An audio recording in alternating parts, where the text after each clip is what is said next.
Time to thunderize. Welcome to the Science Fiction Rating System, the podcast that aims to rank every science fiction film from 1 to infinity. My name is Sam Draper, Tired Sam Draper, and I'm joined by Chris Redding. Hello. And Alex Humphrey. Hi there. How are you both this evening? I've got a bit of a cold, but I'm look at us. We're all a bit under the weather. It's good though. It's all low energy. We're gonna fight through though. Are you firing on all cylinders, Chris?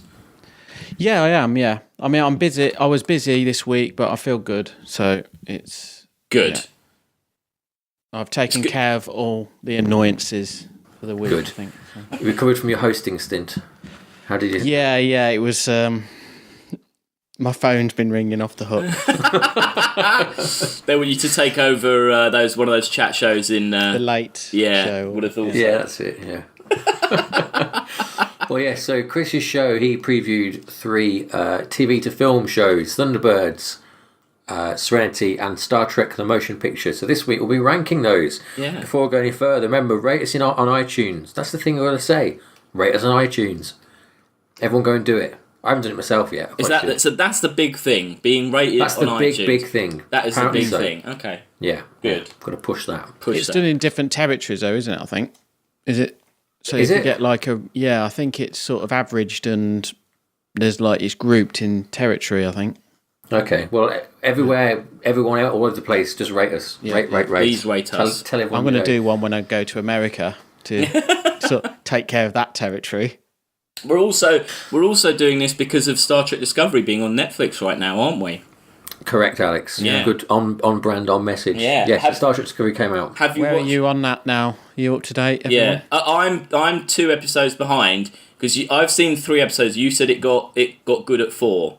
Yeah, it's got good at 4 and 5's good. Right. Right. Sam, I watched 3 and I fell asleep about quarter of an hour into 4 and haven't gone back. But I'll give it a go. Did you think it got a bit annoying in 3? Didn't you think it was a bit silly where it went? Which one was trying to think? What 3 is the one where they're like, oh, we're on a weird ship and we've got. Oh, that's where they actually monsters. go on the Discovery. Discovery, right? Yeah. Yeah. And everyone's a bit snippy. Yeah. Very snippy. Yeah. My sister problem asked with if it- that guy was an android like Data, but I go, no, he's just a snippy gay. Oh god, that guy, he's awful. Yeah. But he's actually, I quite like him. He's really good. don't. It gets much better, but yeah. He annoys me, but the one who really annoys me is the Doug Jones character, the really tall alien. Oh. I can't stand him. His face I quite like drives me him. mad, and the way he talks and stuff. I don't know. I think that's a I have good been, character. and I've started watching Star Trek Next Generation all over again, and that's still really good. So Well, it's good from 3rd season. yeah, I started from the 3rd series. Obviously, Yeah. I watched a few choice Once cuts. they for sort the their early uniforms out and the characters out. ones. Yeah, Once they change the entire show, it's really good. there's a few good ones. Q Who is it? Q Who? Oh, anything with Q is good. The Borg one's good. I hope the they one bring in Q where- in Discovery.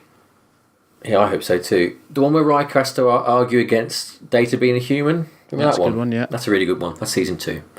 Wow. Anyway, that's enough about Star Trek for now. We'll be returning to Star Trek later. But for now, we're going to discuss Serenity, a film based on the TV series Firefly, which was cancelled very short into its run. I think it had about, 14 episodes. Did anybody here ever watch Firefly? No, No. not at all. No. And had I anyone was seen too busy Serenity? watching The Next Generation or whatever was on. Yeah, definitely. Deep Space Nine probably by then, but Yeah. yes. See, all 3 of these films, I was pretty convinced I'd seen all of them, and then as they kind of went on, I thought, nah, then maybe I didn't. haven't. Maybe I didn't see these films at all. So, were you glad to watch Serenity now, Alex? No, I thought. See, I watched it the first time. I'm pretty sure I have seen all of this because I totally remembered, spoilers, the really shit way that guy dies. Remember that? You know the guy, the way he dies in the very end when he gets impaled when they Yes. land. And I remember watching it at the time, thinking that is a really lame way to kill off that character. And I was really confused by why they did. Anyway, but I remember thinking the first time I watched it, it was quite good. But this time, I don't know what it was about it, but it bugged me all the way through. I think Is it Nathan Fillion? it was just. I think it wasn't him specifically. I didn't think if I'll be, if I'll be diplomatic and honest about it, I didn't think that the merging of this kind of Western, like, well, I'm going to tell you that if this old filly doesn't get in the sky, then we got 20 clicks to it. That whole way of talking with the science fiction thing, I didn't think they worked together. No. That was so much of it was that. If you strip that away, you've just got a lot of very obvious references to things like Blade Runner, to just other sci-fi TV shows, other everything. And then you've got the really good, the operative, Chitwe Ejiofor, whose name I can't say. He's a good character, and I think he's a good performance. It's a good character. He pretty much has some of the best bits in the film. But that isn't enough to balance the whole film on. And I think really, really where it failed was I just didn't really give a shit about anyone in it at all. I don't think they filled in the characters well enough. I think you really needed to have seen the series. I didn't really feel like I knew any of the characters apart from that they were just big cliches. Not even Mr. Universe? No, really, definitely not Mr. Universe. He was, definitely I didn't know him. And actually, subsequently when I read, they killed off the shepherd, the guy on the planet, and they killed off the pilot because neither of them could sign up to multi-film deals. And that's fucking ironic because they never made another one of these or another series. So they just killed these characters off badly in a really lame way just because they couldn't sign up to a multiple film deal.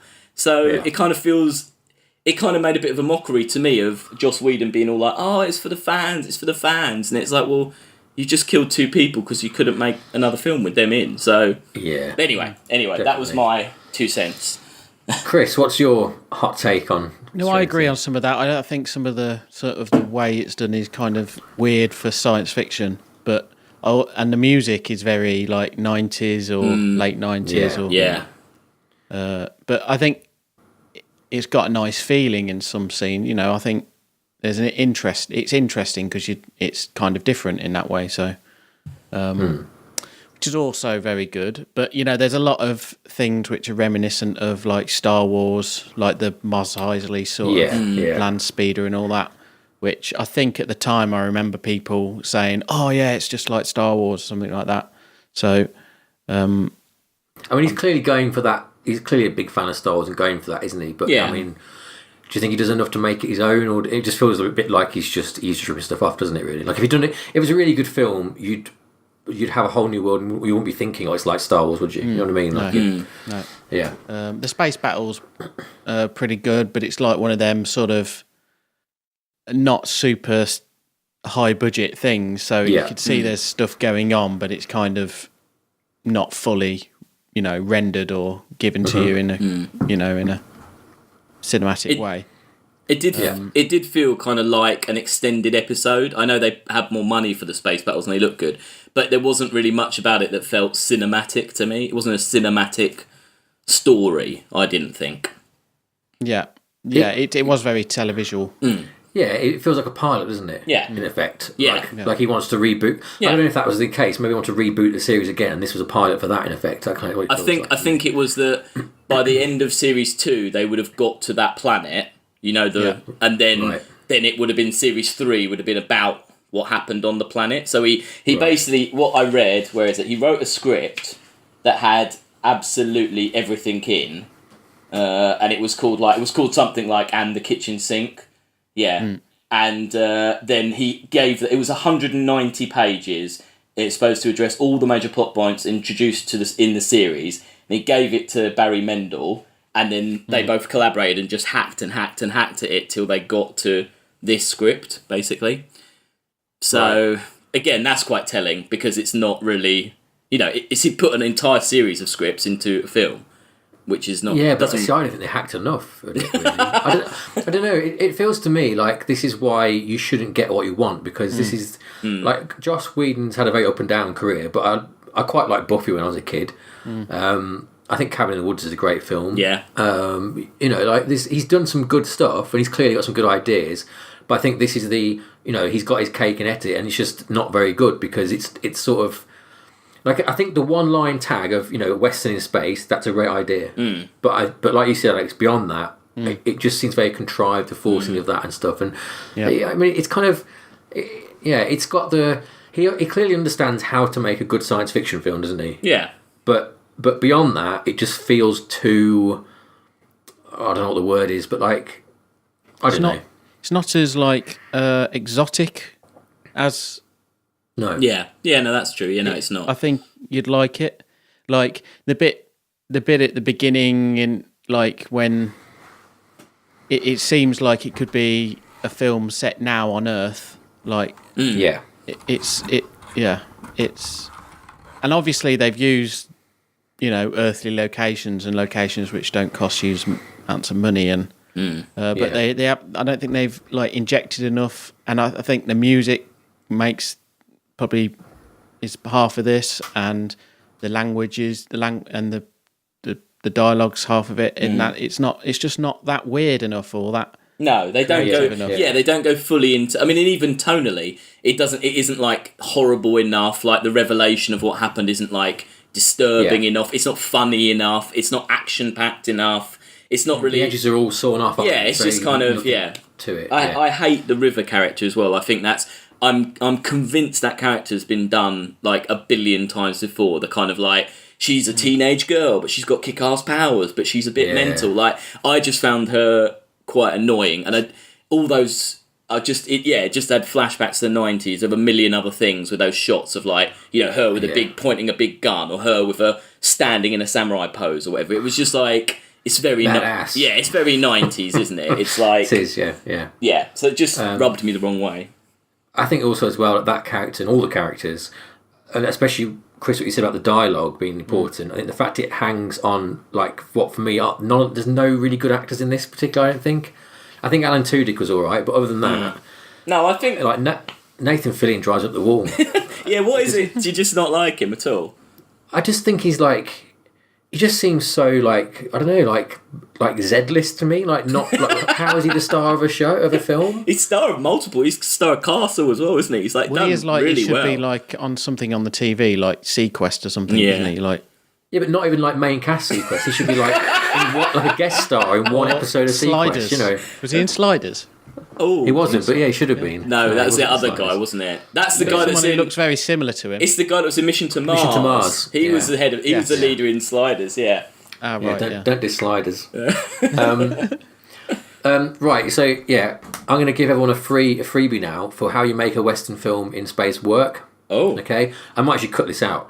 Right, this is my idea of how you make a space Western work. You have a planet, a bit like Westworld, where it's like a theme planet for like Westerns, Yeah. But rather than Westworld, where the robots look like humans, the robots are very much look like robots, and the planet's been abandoned, and over time, all their sort of everything's like fallen off them, and they're just like really mechanical, sort of in Jabba's palace sort of robots. Yeah. Okay. But they all think they're Western. They're all characters in the Wild West in the 1800s. Okay. So you've got It's a bit Mad Maxy as well. Yeah. Yeah, and literally the whole story. It's like Deadwood, but the whole thing's within. Everyone's a robot, but they don't even really. They know they're robots, but they've all got think, Western backstories exactly programmed into them. Yeah. So they They're all look robots. very, very unhuman, but they have extremely human. Yeah. But they all talk like they're in a Tarantino film. Yeah, it's like the sheriff will have a hat on and like a badge like magneted onto his front, and maybe he's got like a moustache glued onto or something. But other than that, he's completely robot. That'd be great. What do you think? Really, so it'd be a hugely heavy CGI film. Yeah, There'd be prostitute robots. All of them, yeah. The whole gamut of what was around, yeah. Prostitute robots, all of them. But like they're all kind of a bit broken because they're meant to be serving humans, but they've gone. So now they're just like going through the motions of the fact they're all Western and stuff like that, and how they go corrupt from there and break and things. Ooh, brilliant. And then what you could have is you could have like a preacher one, and there could be like a figure of Jesus, and then one human could turn up, and they would all think he was Jesus because he would look like the most human.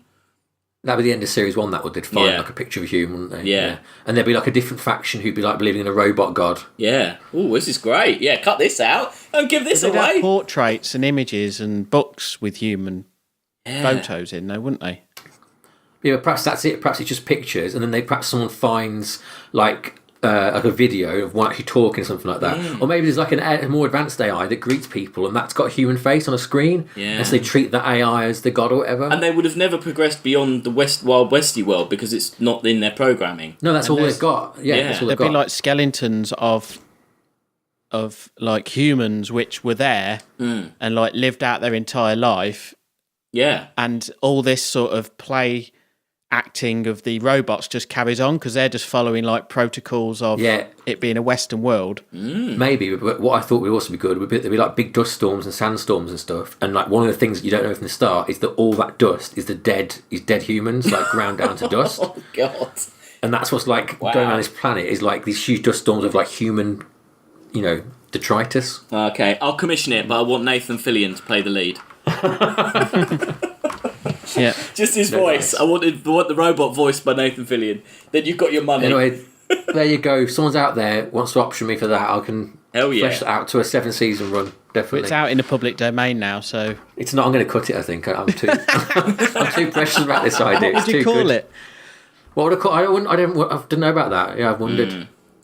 I think you want to give it like a name, like a Western town. You like some sort of. I like the idea of like it was set up like to these rules, and then this, for whatever reason, the larger sort of transport network has gone, so it's descended into more of a Mad Maxy sort of. Yeah, and you never find out why it went. You never know why the humans have left. Yeah, no.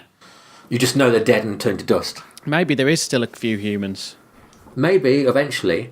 I mean, or maybe like there's like one like faction that killed all the humans of the robots, or whatever, but you don't see them. I don't know.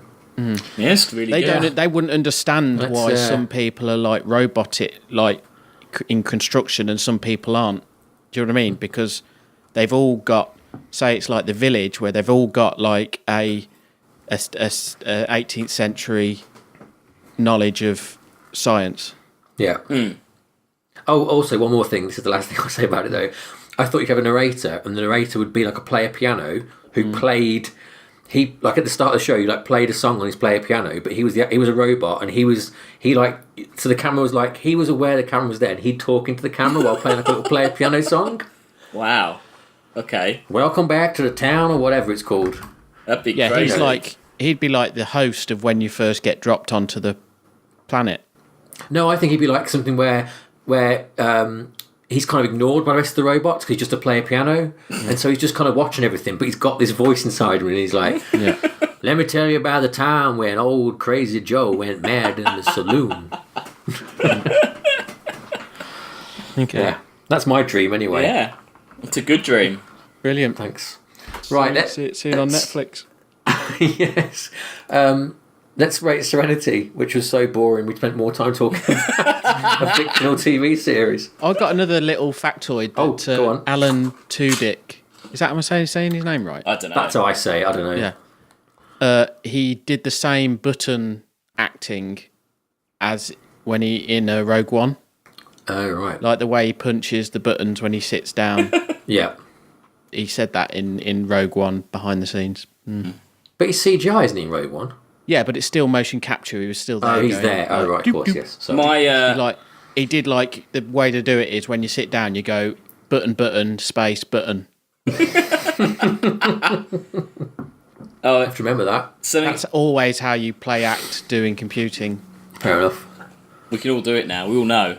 Yeah. I was going to say, just for Sam's benefit, science fiction author Orson Scott Card called Serenity the best science fiction film ever. Further stating, if Ender's Game can't be this kind of movie and this good a movie, then I want it never to be made. I'd rather just watch Serenity again. Wow.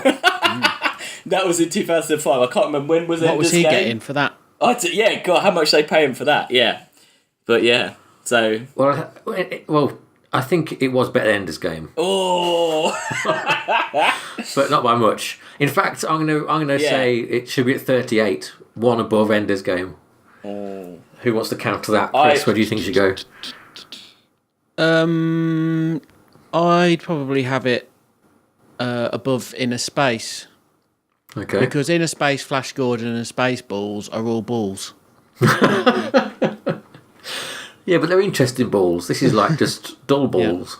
Yeah. Alex, what do you think? I've got it a lot lower. I had it around the kind of Guyver mark. Because it just bugged me. I just found it. I wasn't interested. Yeah. It to me. It has that kind of Prometheus problem of being like, but it should have been better because you already had a series. You'd already done all this. It's kind of more. I could be talked into that. It's worse to me because you had an existing thing. It's not an original idea. You've already got a load of stuff here and you've managed to muck it up. So to me, it goes lower because you've not even had an original idea here. Yeah. So I would drive it lower, unfortunately, I would say. I could be talked into that.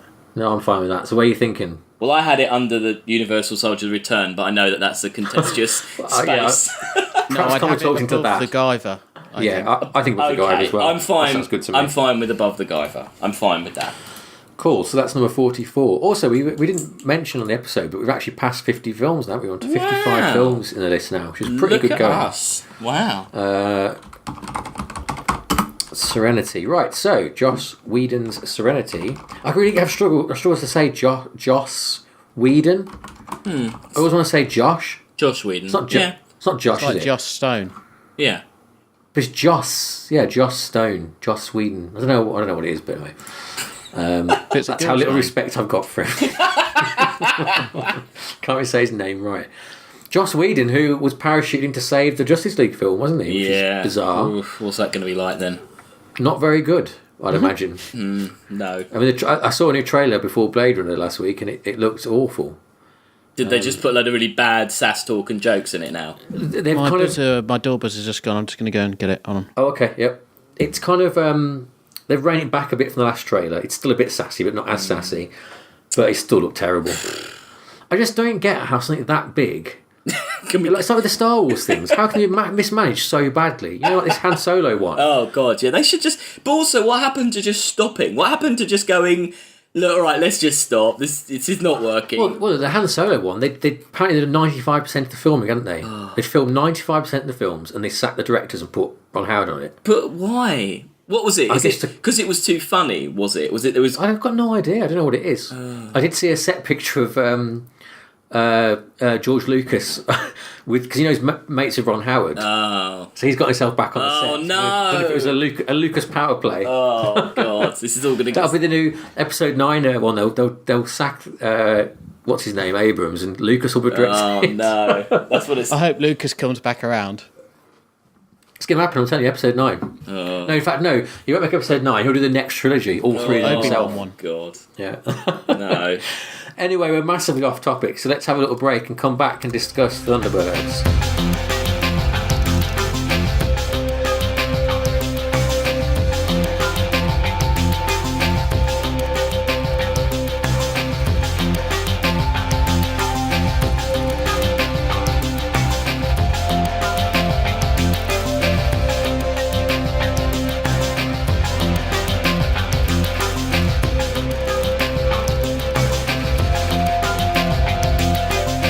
We're back with our second film of the day.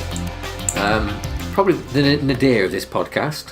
Which isn't saying much, it's not a great section of films. But yes, this is Thunderbirds, directed by Jonathan Frakes, aka Riker. Starring a lot of kids and Bill Paxton and Ben Kingsley. Commander William T. Riker. He didn't go to Starfleet Academy for 5 years for nothing. Sorry. Pay him some goddamn respect, Sam.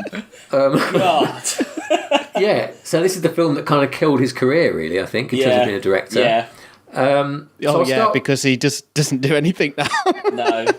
Where is it? I wrote it down.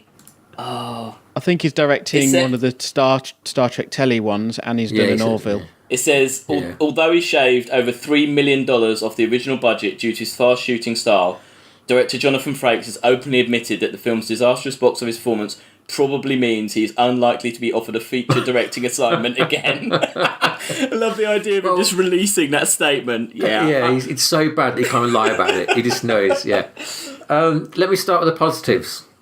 You two hadn't credits. You hadn't seen it. No, I hadn't. No. I thought the opening credits were fantastic. The music, it's the music. And all that nice, swishing about animations. Really loved it. Yeah. That's it for the positives. Oh, okay. I think that's the only time you hear the normal music, though, isn't it? The normal theme. It's not even normal, is it? Because they loop bits of it and stuff, and it's all. And then they don't go through the full extent of the tune, do they? They just repeat the first lick. Yeah. So on a fundamental level, this film is bad because wrong. The beauty of Thunderbirds is they fly the Thunderbirds around, but this film Yeah. You barely have a Thunderbird flying around. In fact, you barely have a Thunderbird. You've got the brother of the Thunderbirds. Yep. And a bizarre Ben Kingsley character. Ben Kingsley, who would probably literally turn off this podcast and, he would. We should fart on air if we asked him to, because he'll do anything. Oh my god, he really. All those Uwe Boll films and stuff. It's like Gandhi happened, and then he just went, you know what? That's it now. I can just make whatever I want, because people will always put award-winning Ben Kingsley. I've got my knighthood. I can. You're right. He will be in anything, and he's normally quite terrible, isn't he? Yeah. Yeah. I feel like he might have an old fart agent who doesn't know anything about popular culture and chooses the wrong thing. I think he just loves money. Yeah, I agree. think he is rich and will do anything, because what would this have been? Like probably a week, 2 weeks out of his life? He's not in many shots, is it really? He's probably like in 2 different scenes. A lot of scenes with 2 different sets. He's probably didn't take him long. No. He's awful, but not as bad as Bill Paxton, who I think is like atrocious in this film. Yeah.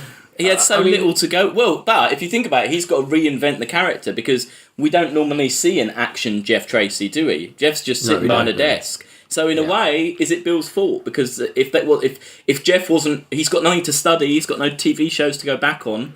He can't watch previous performances. He's got to redo Jeff in his mind, and it didn't work, did it?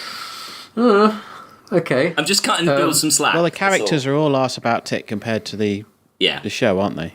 Well, they're not even really there, are they? Other than Jeff and whatever. What's the kid called? Is he one of the actual Traces? Yeah. Brains, isn't it? The kid's brain. No. The main kid who saves the day. It's Alan. Oh, that's Alan, right? Yeah. So Alan's a real one, Yeah. but he's not real there. But the rest of them, you don't really see them, do you? They've all got like tipped blonde highlights in their hair, and then they just go to space. Yeah. Yeah. But I don't know. Just on every level, it's awful, isn't it? You didn't like any of it. What, did you like any of it? I didn't. No. I hated Parker and Lady Penelope at first, but then I thought as they went on, I thought she was doing an okay job. I didn't. Did you like the scene where she took her bra wire out to? It was a bit do a door, and then said to a child, "Not that I need it." No, and there's what also does that mean? When she walks in. What's she saying there? But when she walks into the school, she's like, "Oh, hello, boys!" Like. That's really weird, and there's a shot of her in the bath. Yeah, okay, there was quite a wrong. I would say that the acting was bad, but the acting on the news reports within the film is one of the worst acting. The Ford Motor Company sponsored news reports. Yes. And I also liked how it was set in this weird world where governments had literally given up having any kind of disaster management because they relied on Thunderbirds so much. That in the original programme, though. But they had didn't normal police or something. No, they just put up their hands and just went, "Oh, it's all gone to shit. Call international rescue." I guess when it's puppets, it didn't seem as ridiculous as this, because they're like the countries, the whole world is outraged that Thunderbirds isn't turning up to this thing. Well, I mean, what the hell? And everyone's crowding round to watch it as well. Yeah. Like those bits made me think that maybe this was written as a very extremely tongue in cheek, and it's meant to be laughed at, and how silly is it? But then it's completely not played like that or written like that beyond those scenes, is it really? No. So, I'm glad that I was reminded of the terrible London monorail disaster. I think we should all be remembering that. I don't know why the government's covered that monorail disaster up. I mean, there's got to be a conspiracy there. I love that monorail across the Thames. What happened? Yeah. Now I remember. Thank you, Thunderbirds, for reminding me about that monorail. Something with because the original TV show was obviously all about the machines, and how realistic they were, and how they were all like a bit tarnished, and it was the art design on them was incredible, for miniatures. Now these all looked like they had not a scratch on them and not real. They looked like bright green, bright yellow. You also barely saw them. Yeah, you also barely saw them. No, they, like you said, Sam, that they put the focus on let's make this for kids, but stupidly for kids, rather than realising. That was what was great about the show, right? It was all like deadly serious. It was puppets, but they were like activate the. Until the last 5 minutes, and then Jeff would tell a joke, wouldn't they, or whatever, and they'd have a little laugh on the island. And it was, But also, there's not. what is so ridiculous is that children can watch something with adults in and go, I want to be that teenage boy flying that thing. They don't have to go, oh look, here's some kid that is exactly my age, therefore I relate to him. Here's his weird specky friend with a stutter that is really un-PC. Although this kid's weirder than me because he says things like, oh, you're really blossoming to his teenage girlfriend.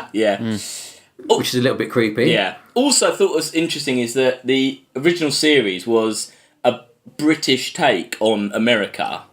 Yeah. Whereas this is almost like an American take on a British take on America. So it kind of got it. And then what was even worse was, like the bloody England, like the Britishness was done so badly. It was awful. And they just came across a bit too kind of patriotic. Do you think it might have been like too many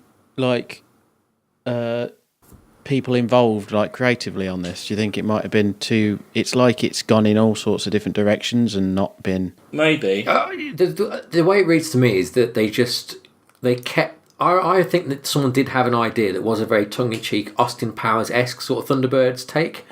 Sort of very looking back at the 60s and sort of everyone's a bit, it's all very oh, FAB, you got to save us and all this sort of stuff and very fantastical and ridiculous. But then along the way it got turned into a kids' film and they didn't know how to make those two mesh. Yeah. In a way. Yeah. And then also someone said, oh, we could sell the rights to everyone here. Let's get Ford involved. Let's get... Who else is there? There's it's really bad product placement. I think BMW are out there as well. Isn't there there's something else as well, something really weird, like some old... Is it Nokia or someone like that, who all the phones are made by? I remember going to the motor show in Birmingham, when this came out, and the Ford, they'd built a full Tracy Island in half of the NEC. It was the biggest thing I've ever seen, and it had all the ships pretty much to scale. It was insane, and they did this hourly show. God, weird. It was, it must have been huge money. It was. It's been in development. But then there'd be a Ford Fiesta coming out of the. It's been in develop. It was in development since 1996. Rumours circulated in '98 that Peter Hewitt was to direct the film and shot entirely in CGI, and because he was a huge fan of, and he made Kerry Kirkpatrick, who was going to write the screen. He made write the screenplay. He made him watch all 32 episodes. But then Warner Brothers didn't like... Working Title didn't like it. Then Warner Brothers were going to produce a live-action spin-off with the Baldwin brothers, Alec, William, Stephen and Daniel... Oh, wow. ...to play 4 or 5 Tracy brothers with Rowan Atkinson as Parker. But then... That sounds incredible. Well, yeah. And then that got shelved. And then Polygram Pictures got it. And then Universal bought Polygram. And then it was we've got this. We might as well do something with it, I think. So, yeah, you're right. It kind of... Yeah, it was. Universal ordered a rewrite of the script with a much younger audience in mind. Oh right, okay, So they obviously saw the popularity of toys and stuff, and yeah. But what was great about the old show is in most TV things for the kids back then is they weren't pandering down, they weren't talking down. It was adults doing things. Yeah, totally. No, 100% in an adult world. Yeah. And kids absolutely inhaled that, Oh yeah, and from what I've read of the new CGI one, I've not seen it, but I looked it up afterwards. That returns more to that sort of thing, and it's quite successful. I think the new Thunderbirds, it's still more childish than the original, but I think it's less childish than this. The worst thing for me about this film, if you're going to hire someone to play Brains, make sure he can actually do a stutter. Not just say a word and then a different word. That's not stuttering. Yeah, no, it's not stuttering, is it? They turned that into a whole bit that wasn't really... Yeah, that was odd, wasn't it, that? Yeah. It was awful. You said last time about Jerry Anderson, what he said. He was offered £432,000 to attend the premiere, but he could not accept the money from people he had not worked for. So, massive respect to him for turning... Because they were just literally saying, please come along and put your seal of approval on it. And he was just like... This. Yeah, and he said... Because he was going to be part of the... I think they were going to consult him, have him as a consultant, but then they thought it was too many people. But he must have sold the rights to someone at some point, right? But he'd have sold it years forward. Yeah. It would have gone I bet someone bought that off him in the late 70s or something, didn't they? It's with the film studio then, isn't it? And they can do what they like. So. Yeah, because wasn't it the reruns on... Was it reruns on television that sparked everyone being back into it again? That's why me and Chris are really into it, because they rerun them when we were children. Yeah, so probably someone at that point had bought them and then just thought, oh, let's just... Yeah. There's some really amazing episodes of it. It's like... No, I remember really liking it as well. I quite liked and they were Captain like feature Scarlet. length, some of them. There's the films, weren't there? There's the film with the Thunderbird 6 in, isn't there? Do you remember that? Got a vague recollection of the film. I think that was... Thunderbird in. Wasn't there a Japanese version of it all as well? Oh, I don't know. Ooh. I think there was, because they designed all the Thunderbirds, but they weren't very good. They weren't as good. They were more boxy and 80s. Yeah. Right. Let's rate this film. Alex. Well, the question is it better or worse than Serenity? I think it's worse, so I would put it... It's worse. Yeah, so I mean, I would put it again, I'd put it down under Universal Soldier, but that's where, again, I know that's contentious. Not for me, it's not. No? Chris, where would you put it? I'd put it one above Superman 4, so 50. Okay, I think that's when things start getting really dross. Yeah. This was really dross. I'd put this 55. Wow, just the Lawnmower Man below it. Yeah, but oh no, I don't know about that. Scanner Darkly. No, it didn't make me angry. Well, no, because like Scanner Darkly, it's not offensive like some of these real bottom ones here. No, I find it offensive. Where are the sashes? You don't normally hear that on a podcast. Where are the sashes? God damn it. Where are the sashes? It's not worse than Theodore Rex, come on. I would rather watch Theodore Rex again than watch that shit. Oh, no, you wouldn't. You wouldn't. I genuinely, honestly would. Divergent was awful, come on. Yeah, maybe not Divergent. It's not worse than Divergent. Alright, 52. 52. 50. No, below Theodore Rex and above Divergent. I mean, again, I would weigh in and say that it is more offensive because it was a good thing, and I do agree. Sam said it at the very beginning. What is the point of the Thunderbirds if they're not going to be rescuing people? They pretty much piss away the main point of the Thunderbirds. So yeah, right down there, but no lower than where you've said. And they've got money behind it, and they had a push. They could do something, and it is like, I think this one should try again. I think it's a really rich. IP to be twatty and financial, and there's a franchise to exploit there without a doubt. Yeah, without a doubt. I think things probably went down the chute because of too many people had a say. Yeah. Ford Motor Company. Yeah. People aren't allowed to stutter in films. Yeah. It was just too much shit going on. Do you know what I mean? To make a good film. Yeah. Yeah. Okay. Yeah, I'm with you. Where did you say, Sam? Underneath. I said one below Theodore Rex. Yeah. Yeah. Sorry, Neil Berger and Divergent. You're still lower than Frakes. Yeah. Thunderbirds, but Frakes. I think Frakes will make an appearance much further this list eventually. Oh. Yes, he will. When we get to episode 8 of the Star Trek franchise. Yeah. But until then, perhaps not. Didn't he direct Insurrection as well? He did, didn't he? Yeah, I think he did too. That's not as hot, but no. But it's still a lot better than this shit. Yeah. I mean, compared to. Shatner's attempt at a Star... Yes, that's true. Nimoy didn't do too badly, did he? Oh, he's excellent. Yeah. Anyway, so yes, let's take a break and let's begin our Star Trek saga with Star Trek the Motion Picture.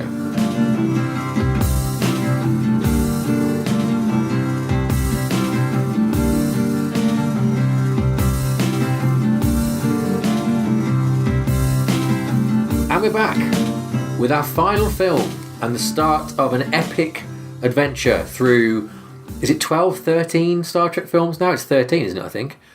Are you counting the JJ ones? Yeah. We're going to do them... kind of a different thing. Yes, but we're going to watch them in order from this. We should watch them in universe chronology. No. We're going to watch them in... We're going to watch them in released order. So from this onwards through the original Star Treks to the reboot and stuff. Okay. Which personally I'm very excited about because I bloody love Star Trek. But I don't particularly love where it began with Star Trek the Motion Picture. Chris. Everything has to begin somewhere though, doesn't it? It does.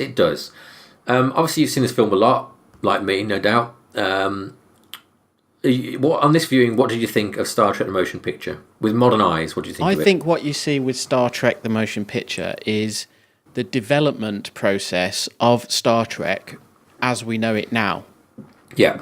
So this is literally, they've come from the original series, and that's all they know. That's all we know. Yeah.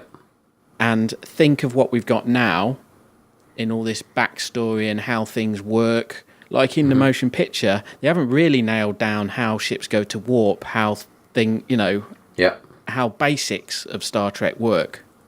So we're kind of seeing a work in progress. So I let it off, but there are some really good things on there, and there are some. It's a bit turgid. There's not enough actual story. Yes. And it shows its age. And technically, all the Star Trek films are quite beautiful because they're all like anamorphically shot. But this one shows its age because it uses the the split screen diopter, so you get like the two people in focus at different lengths. So, and that's a really old-fashioned thing. You don't see that nowadays. It felt dated in a way to me that all the Star Trek films prior to 6 feel dated. But this feels like a completely different era, doesn't it, to Khan onwards, doesn't it? For me, 2 is where we get Star Trek. Without a doubt. This is properly Star Trek. But I think you're right, that's a really good point, that it is the foundation for a lot of... They are definitely working out. And it's really interesting, if you're interested in how Star Trek sort of was made and what I think it is now, that to see this, like, process going on. Yeah. But I think it would have been a better documentary about them doing this than a film. Yes. Like, all the... Because I haven't read about all the Phase 2 stuff, and I mentioned it briefly last time, but the fact that basically the genesis of Star Trek the Motion Picture is them trying to reboot this TV series as Phase 2, and this is the wreckage of that is this film. So this was at the same time as they were developing Next Generation for TV, right? Yeah. No, I don't think... No, they weren't. Not yet. There wasn't any crossover at this point? No, not yet. No. So they... Because... that happens because with Wrath of Khan, they get rid of Roddenberry, don't they? They force Roddenberry out and they say, you're not involved with this. And I think at that point, that's when he then goes, okay, I'm going back to TV and I'll make Next Generation capitalise on this stuff. So at this point, it's all focused on this and it's all going from the TV series. And I think that's a really good point that you can see that there's been the craft required by a 25-episode TV series in the background of this. The problem is they've not brought the plot, have they, or anything... there's a big idea there. There's a big concept idea. That's it. They've had that idea that Voyager 6, became sentient and or whatever, and that's it, isn't it? That's all it is. And they're kind of... I get the feeling as well, it's hard to tell, obviously, because we weren't there, but I get the feeling that they relied a lot on the fact that people would go, oh, it's Kirk, This is it, yeah. Because he's not been around for 10 years, has he? Oh, shit, it's Kirk. I remember Kirk. Look, here's Bones and all that sort of stuff. Right, Alex, sorry, before we get too tricky over here. That's okay. What did you'd seen it before, I imagine. Again, see, with all these 3 films, I remembered The Bald Woman, and I didn't really remember anything else about it. So to me, when I was watching it, was pretty much like watching it for the first time. But I think, this whole podcast is a bit about TV conversions, and I think that Star Trek, of all 3 of these, it gets it right, because it ups the scale of, it isn't just like watching a TV episode. It's completely up to scale, and it kind of wallows in that, perhaps a bit too much to its detriment, but it does really just go off on one about like, look, I was imagining that big whole tour around the Enterprise. Seeing that on the big screen, I would have thought was pretty impressive if you were a fan. Yeah. And I wondered, this actually is one of the few films I thought in 3D this would probably look pretty good. Yeah, maybe. Because there's quite a lot... Anyway, but also, I think it carries on...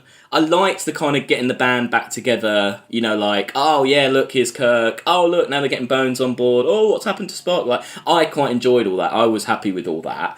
And they carried on what you'd had before, but with a few twists. But then what I did really appreciate was that they brought in these 2 new characters who I didn't really care about, and then by the end of the episode they'd fucked off, so I was like, well, cool, because I didn't really know who they were and I don't like them anyway.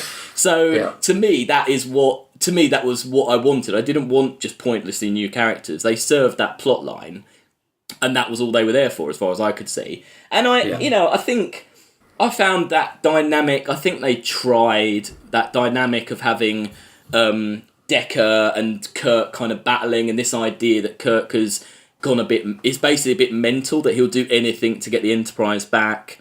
I quite liked that concept. The kind of Spock, gonna lose all his emotions, and then he the last minute he rebels against that. Yeah, and, I didn't. There were bits in it that I thought worked, but it was extremely slow. It was, yeah.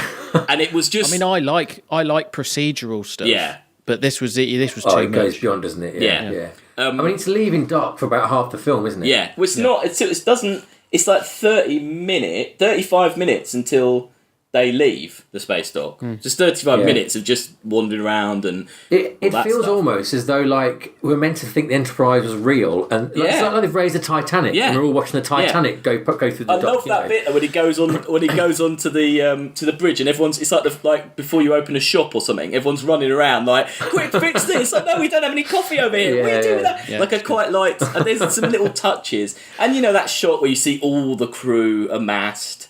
Now there's some nice little touches there, and sorry, go on. No, I was just going to say I thought the scale of it and the scale of the story, it's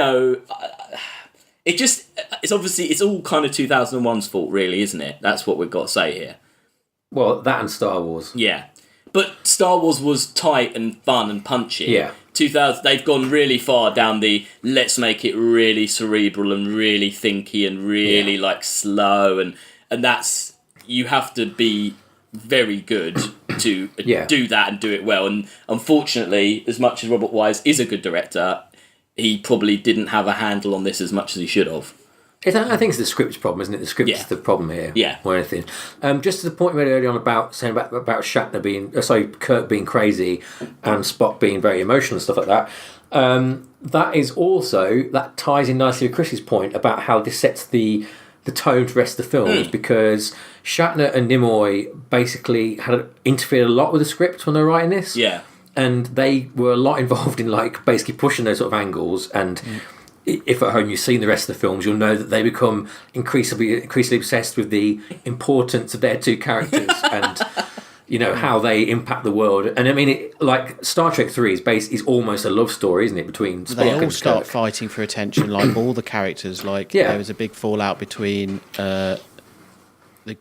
Mr. Sulu and Shatner in real life, right? And how he got a ship to be captain himself, and it's like there's like egos go beyond reality. That's why I really like 6, even though it's not particularly good, just because a lot of that's coming buried, hasn't it? I think, and it's sort of 6 feels like they're all like they're starting to feel old now. So that's it. Yeah, we've got to just get on with it. And it's 6 is like a rollick again, and I like 6 because of that. But then 7 ruins it because 7's all like, Kirk's fucking the Messiah or whatever. Oh God, I hate Generations. Generations is terrible. But that's for a later episode. So anyway, any further thoughts? The transporter accident's pretty funny and horrible. Yep. But again, like very, this is very well established technology. Yeah. By this date, this is weird stuff going on. It's just it's like when you're at work and you're trying to do a spreadsheet or something, and your boss comes in and goes like, "Oh, can I help you with that?" And you're like, I think I've got it. And then they press a few buttons and it just wipes the whole thing. It's kind of like what he walks in. Oh, someone beaming up. Oh yeah, they're beaming. Oh, let me have a go. Oh, we've just. And when that guy just says, "What does he say? Enterprise, what we got back didn't live long, fortunately." It's like a really wow, it's pretty dark.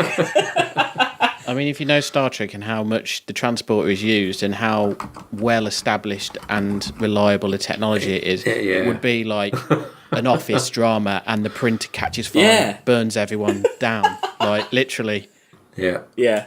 No, and the warp bit is really the wobbly acting is pretty bad in that bit where they go to warp and Chekhov's arm explodes. Oh, and the analog video effect, everything just streaking. Yeah. When it goes really slow and it just feels that was a bit that was quite bad. There's not many things that they kept using like them ideas. That a lot of it was all scrapped, but the one thing was kept was the Enterprise design. That was kept for pretty much 6 films, wasn't it? Wow. It wasn't changed. Oh yeah. Well, also the Star Trek Next Generation and now theme, they knacker one every film. You can't have a film now without. Well, that became the thing, didn't it? That became the cool thing to do. Yeah. But the theme to Next Generation is the sort of theme to this, isn't it? Yeah. Which, No, it is. Yeah, it's the same tune. Yeah. Well, it's a bit different, isn't it? It's a bit slightly different. Well, it's just slower, like everything else. Yeah, but like that's a weird thing, isn't it? Like clearly, I don't know how. Do you know how that came about, Chris? Why? Well, surely they were doing the TV show, and they had this collection of pre-written tunes, and they were like, "Well, this one could work for the show here, so we'll do an arrangement of this." I suppose it just seems weird to me. Like obviously, someone had a lot of. Someone on staff enjoyed it a lot, didn't they? I think it. And also, it would have been a Roddenberry thing as well. Yeah, I right? think I read that Roddenberry loved it so much. He was like, because obviously motion picture was a failure. I think he was like, I loved it so much. He was like, well, I'm going to use that again. I don't care that no one screw them. Yeah, no one liked that film. I'm going to make them play this tune. Yeah. I think it was more. Oh, that makes sense, doesn't it? Him. I think the music's the best thing about the film. Yeah, isn't it? no, the music's great. Do you know this is one of only 2 films? Hang on, let me get my little note because I forgot what the note was. This is, one of 2 films until Lars von Trier's Dance in the Dark, from 1979 until 2000, to have an overture in the music, an actual proper overture of music involved. That's a pre. What's that? That's a pre. Yeah, it's like this piece of music, right? Yeah, it's like from an opera. So like where. They go for the themes of the music at the start, Yeah, because I've seen a big 70mm version of The Hateful Eight. Yeah. And there was one on that. Oh, was it? Oh, okay, right, yeah. Yeah, that's the big, and also the interval is in the film. Oh, that's cool. Huh. Like there's a 7-minute interval, but it's actually as part of the film. Yeah. Right. Yeah. Well, yeah, but I think that's nice. That's that's clearly... It's proper filmmaking. This was like definitely. Despite all the messing around with it. But also, as they develop things, you were saying that this is really filmy, and then obviously when they started making the TV programs, it made the TV programs really good as well, because they could use the sets and the uniforms and things, because like if you watch some of the TV, like we're all rewatching the TV stuff now because it's on Netflix, like it ages very well. Oh yeah, definitely. The quality of the sets and the props and the uniforms is excellent because it's all borrowed, and because they were making films at the same time. I was going to say the uniforms in this are shit. They're terrible. Oh yeah, they're so 70s. The flared trousers. Yeah, and the short when he the comes. Second one just. He's got like a short. Kirk comes back for half the film in that weird like t-shirt one, like a short sleeve version. It just looks so. Yeah. And the security guards look like weird kind of American football players or something. Like they've got those weird body, like the padding. They keep them through the movies. Oh, they look so stupid. No, really, and the colours are just really off as well. No, it's the uniforms let it down. I would say they were very bad uniforms. Pajamas. They did all look like pajamas. Well, that's what's amazing. Like the second one, they just nailed so many things compared to this. And I think it was a lesser budget, wasn't it? Yeah, it was. Yeah. Much less, I think, because it was such a flop. This first one, I think it was drastically cut. But again, I think like Thunderbirds, this was a case of too many cooks spoiling the broth. I think it was like there's a lot of money riding on this, and they were like they kept fiddling and fiddling and fiddling with it, and then they got kind of what they got. I think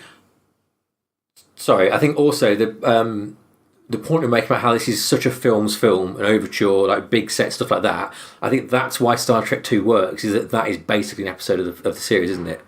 Like Wrath of Khan wasn't it? Khan was in the old one. Yeah. I just looked. The budget was $11 million for Wrath of Khan, and they had 46 on motion picture. Oh, it's mad. It's fucking mad. But and I think that's why they got to the root of it, because they had to pay it back, didn't they? And go, okay, we've got to have a good story, because we can't rely on a 30-minute effect shot of the ship coming out of dock, Yeah. But we'll get to that when we get to Wrath of Khan. In some ways, they needed more of the procedural in Thunderbirds, right? Yeah. Because we never saw any of the ships. There used to be long sequences of every episode, the traces used to go down and then be loaded into their ships. Yep. Or even just I just can't. It's so minimalised, isn't it? So removed from the story. It's almost like they're embarrassed about the Thunderbirds in that film, isn't it? Strange. So on YouTube, there's a guy called Junkball Media, and he does they're called they're about Star Trek different areas of Star Trek, but they're called like therapy. So if you put Jumbo Media in that, they've got one about all the different films and all the different ships, and it's really good how they're done because it's quite funny as well. Oh, okay. Well, I'll check that out. It's right up my street, this guy. Cool. I'll have a look. Thank you. Yeah. Right. Let's rate this one then. Our final film today. Who's not gone first? Me, I think, isn't it? This is really tough for me because as a film, it's not very good, but as a Star Trek thing, it's still not very good, but I like what it's going for, so I really struggle. I'm going to say 33, which is... No, I'm going to say 32, which is below Edge of Tomorrow and above Hunger Games. Alex? I would say 35, below Real Steel. Okay, Chris? I would say 2. It's still Star Trek. I still fucking love it. Yeah. Just seeing what I would watch it before most of these. I would probably say something like 24. 24? Oh, wow. Yeah. Ooh. Oh, wow. What did you guys say? I said 32 and Alex said 35. I said below Edge of Tomorrow and Alex said below Real Steel. So let's have a look. So what we got between... Well, what about like just under episode 1? 30. You see, in some ways it's better than episode 1, isn't it, though? Yeah, it is better than episode 1. Because there's nothing in it that makes you angry, it's just a bit boring. Yeah. Yeah. It's such a strange film, isn't it? It's such a weird thing. It's such a... You could probably edit it and it would make... You'd probably... If you just tightened it would be then an episode length. It would be an episode of Star Trek. Yeah, I think you've got 45 minutes of good material there, probably. It is a strange one, isn't it? It's funny. I think Around Phantom Menace sounds right there to me, because it is like... It's funny, because he made Andromeda Strain, so we're only putting him underneath one of his own films. That's true, yeah.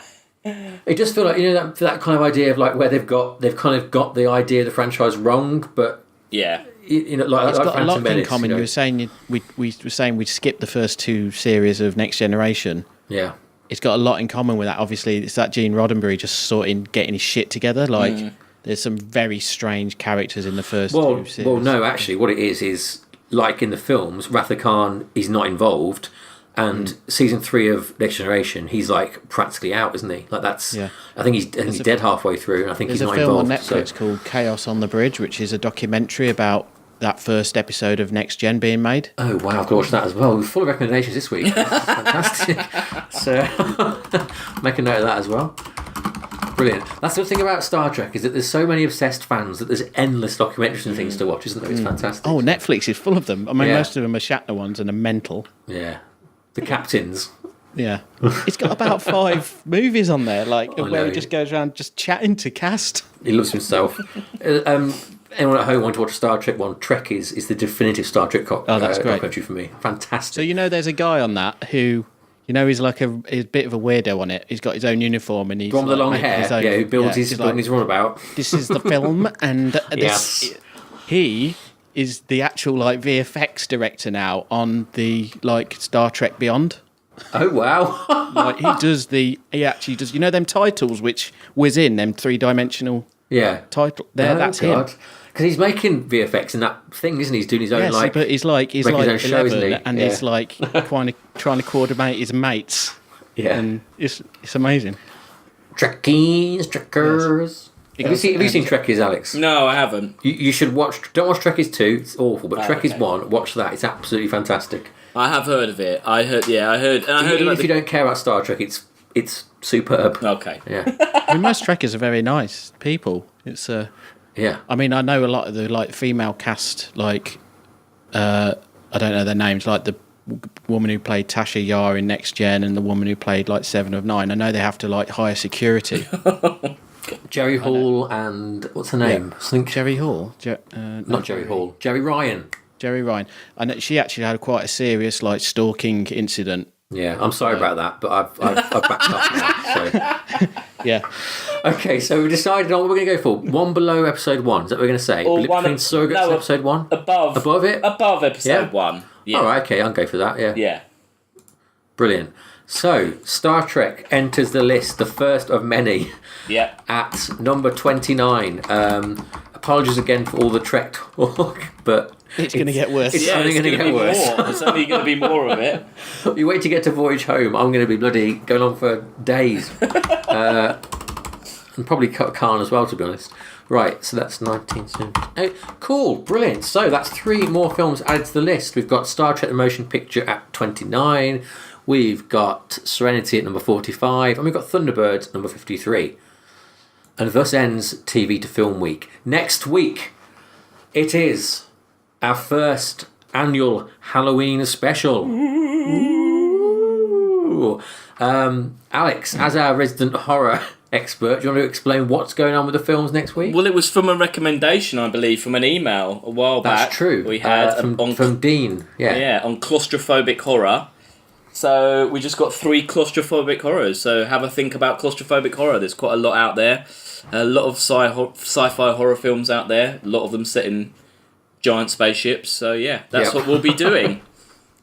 Although giant would mean not claustrophobic. Oh, okay. Giant. Well, very tiny spaceships then. No, giant spaceships with small corridors. That's what it is. Yeah. Okay. Yeah, that's it. Yeah, that's it. Yeah. It's like Alien. That spaceship's like the size of a planet. It's not that claustrophobic. Yeah, true. Yeah. Okay, fantastic. So join us next time for the preview show.